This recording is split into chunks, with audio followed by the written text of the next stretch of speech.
Assalamualaikum warahmatullahi wabarakatuh. Perkenalkan, nama saya Muhammad Kaila Gibran dengan NIM G00247172 dari kelompok B2 atau SGD 12. Pada kesempatan kali ini saya akan membahas soal nomor 3 dari laporan praktikum anatomi blok 1.2. Seorang pria 23 tahun mengalami cedera lutut saat bermain futsal. Ia merasakan bunyi krek dan lututnya terasa tidak stabil.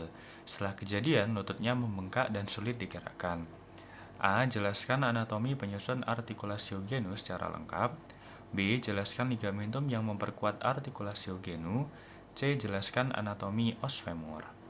Baik, kita langsung ke poin A, yaitu anatomi penyusun artikulasiogenu. Sebelumnya kita harus tahu apa itu artikulasiogenu. Artikulasiogenu itu bisa saja kita sebut dengan sendi lutut. Nah, artikulasio atau artro itu artinya adalah sendi. Jadi artikulasio sama dengan artro itu artinya adalah sendi. Jadi dia itu menghubungkan antara dua tulang. Nah, untuk artikulasiogenus sendiri itu tipe morfologinya itu adalah ginglimus. Jadi ada 3 artikulasio penyusun artikulasiogenu, yaitu ada artikulasio femoropatellaris, artikulasio meniskofemoralis maksudnya, lalu juga ada artikulasio meniskotibialis. Nah, artikulasio femoropatellaris itu ada di mana? Yaitu ada di sini. Nah, di sini. Jadi artikulasio femoropatellaris itu adalah sendi yang menghubungkan tulang femur dan tulang patella. Oke, kita lanjutkan ke poin B, yaitu ligamentum yang memperkuat artikulasiogenu. Jadi kita harus tahu apa itu ligamentum. Jadi ligamentum itu adalah suatu komponen yang menghubungkan tulang dengan tulang, tetapi ini berbeda dengan sendi. Jadi ligamentum itu adalah sesuatu yang memfiksasi dari sendi itu. Nah, jadi ligamentum yang memperkuat artikulasiogenu itu contohnya adalah ligamentum kolateral medial atau biasa kita sebut juga dengan ligamentum kolateral tibial, yaitu ada di sini. Yang ini. Selanjutnya ada ligamentum kolateral lateral yang ada di lateral atau biasa kita sebut dengan ligamentum kolateral fibular. Selanjutnya ada ligamentum patella yang ada di patella pastinya. Lalu ada ligamentum cruciatum anterius dan posterius. Yang anterius itu yang ini. Yang posterius itu yang ini. Lalu yang terakhir itu ada ligamentum transversum genu, yaitu yang ini.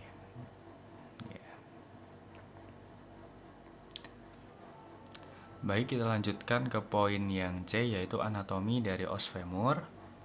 Jadi os femur itu ada banyak sekali bangunan. Tentunya kita harus mengetahui os femurnya itu termasuk ke os femur yang dextra atau sinistra atau yang kanan atau kiri. Jadi ada suatu bangunan yang bernama caput femoris. Caput femoris itu yang ini. Nah, caput femoris itu selalu mengarah ke medial. Tetapi harus kita perhatikan juga di bawahnya, yaitu epicondylus itu selalu ada di anterior atau selalu ada di depan. Sedangkan condylus itu selalu ada di posterior atau belakang. Oke, kita lanjut saja mengidentifikasi bangunan-bangunannya. Tadi ada caput femoris. Caput femoris ini akan bersendi dengan acetabulum. Lalu ada fovea capitis femoris yang ini. Lalu ada collum femoris. Collum femoris itu artinya adalah leher dari tulang paha atau femur. Nah, yang ini. Lalu ada trochanter mayor. Trochanter mayor itu yang besar ini. Lalu ada trochanter minor yang lebih ke bawah dan lebih kecil. Lalu ada fossa trochanterica, yaitu yang ini. Lalu di antara trochanter minor dan trochanter mayor itu ada sebuah garis yang bernama linea intertrochanterica. Nah, sesuai namanya, linea artinya adalah garis, inter itu artinya di antara, trochanterica yaitu adalah trochanter. Jadi itu artinya adalah garis yang berada di antara trochanter. Lalu selanjutnya itu ada corpus femoris. Corpus itu artinya adalah badan. Femoris itu artinya adalah paha. Next itu ada epicondylus medialis, yang ini tadi ya. Lalu ada epicondylus lateralis yang lebih ke arah samping. Lalu ada facies patellaris.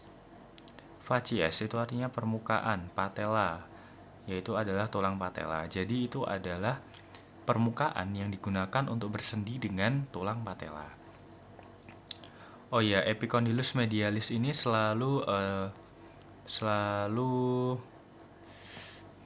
berkaitan erat dengan caput femoris karena ini akan menentukan letak atau posisi dari tulang femur. Bisa membedakan antara ini femurnya itu dextra atau sinistra gitu. Oke, kita lanjutkan ke bagian posterior atau bagian belakang dari femur. Di sini ada caput femoris, lalu ada fovea capitis femoris, lalu ada trochanter mayor yang besar, lalu yang kecil itu trochanter minor, lalu ada column femoris atau lehernya tulang femur, lalu ada crista intertrochanterica, lalu ada linea pectinea, lalu ada tuberositas glutea. Nah, tuberositas itu adalah penonjolan membulat yang kecil. Lalu ada juga labium lateral yang lebih ke sini. Lalu ada labium medial yang agak ke kiri. Lalu ada juga linea supracondylaris, ada yang lateralis dan medialis. Jadi yang labium lateral itu akan menjadi perpanjangan linea supracondylaris lateralis. Jadi yang ini. Dan labium yang medial itu akan menjadi perpanjangan linea supracondylaris medialis yang ini. Lalu ada facies poplitea yang ini. Dan juga epicondylus, ada yang lateralis, ada yang medialis. Maksudnya condylus ya. Kalau epicondylus itu yang bagian anterior, yang ini tadi. Lalu ada juga fossa intercondylaris. Berarti itu adalah artinya cekungan di antara condylaris. Oke, mungkin cukup segitu saja dari saya. Apabila ada kekurangan mohon maaf. Wassalamualaikum warahmatullahi wabarakatuh.